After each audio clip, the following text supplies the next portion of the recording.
অভিযোগ প্রমাণ করতে ব্যর্থ রাজ্য পুলিশ। দোষ প্রমাণ করতে নানা ধরনের ঝুঁকি সামলাতে হয়েছে পুলিশকে।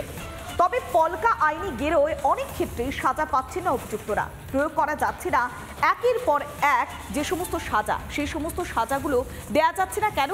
না একের পর এক যে ধারাগুলো, সেই ধারাগুলো তাদেরকে দেয়া যাচ্ছে না। তাই এবার একটি বিশেষ টিম গঠন করবার সিদ্ধান্ত নিয়েছে রাজ্য সরকার। আইনজীবীরা পরামর্শ দেবে আইওকে এবং অন্যান্য ক্ষেত্রে যে সমস্ত তদন্তকারী অফিসাররা থাকছে তাদেরকে পরামর্শ দেবে কোন কোন ধারা দেওয়া যায়। সেই কারণে একটি আইনজীবীদের বিশেষ টিম নিয়োগ করবার সিদ্ধান্ত নিয়েছে ভবানী ভবন।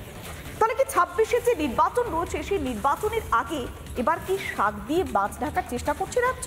দেখুন, এখন থেকে আজকে সিদ্ধান্ত নেওয়া হচ্ছে, তার সময় যদি কোনো ইললিগাল কাজ করা হয়ে থাকে সেটাকে স্ট্রংলি হ্যান্ডেল করে সে যেখানেই থাকুক তাকে ধরা হবে।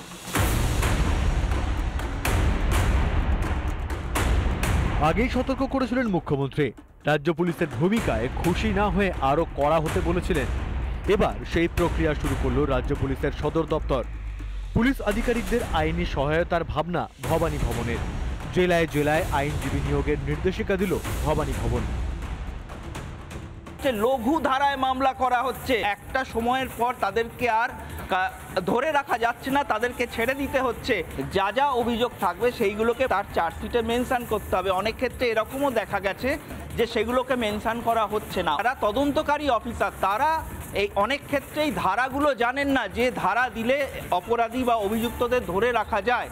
সেক্ষেত্রে এই আইনজীবীরা তাদেরকে সাহায্য করবেন। কোন উদ্দেশ্যে আইনজীবী নিয়োগ?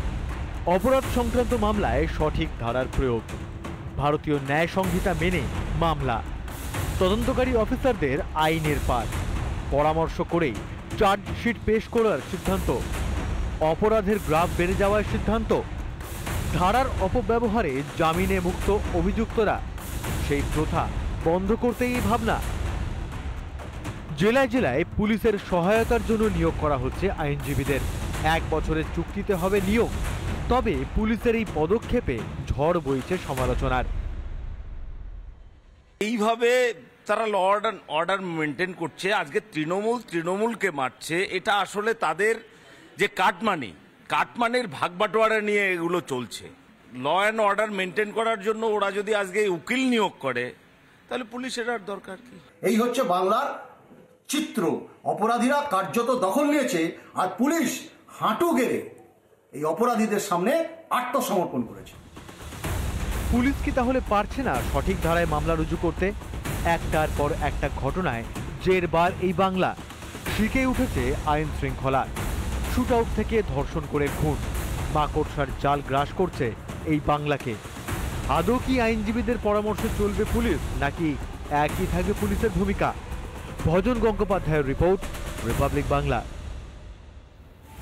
নানা ধরনের কন্টেন্ট দেখার জন্য লাইক করুন, শেয়ার করুন আমাদের ফেসবুক পেজ, সাবস্ক্রাইব করুন আমাদের ইউটিউব চ্যানেল। পাশাপাশি অন্যান্য ব্রেকিং নিউজের জন্য অবশ্যই চোখ রাখুন রিপাবলিক বাংলায়।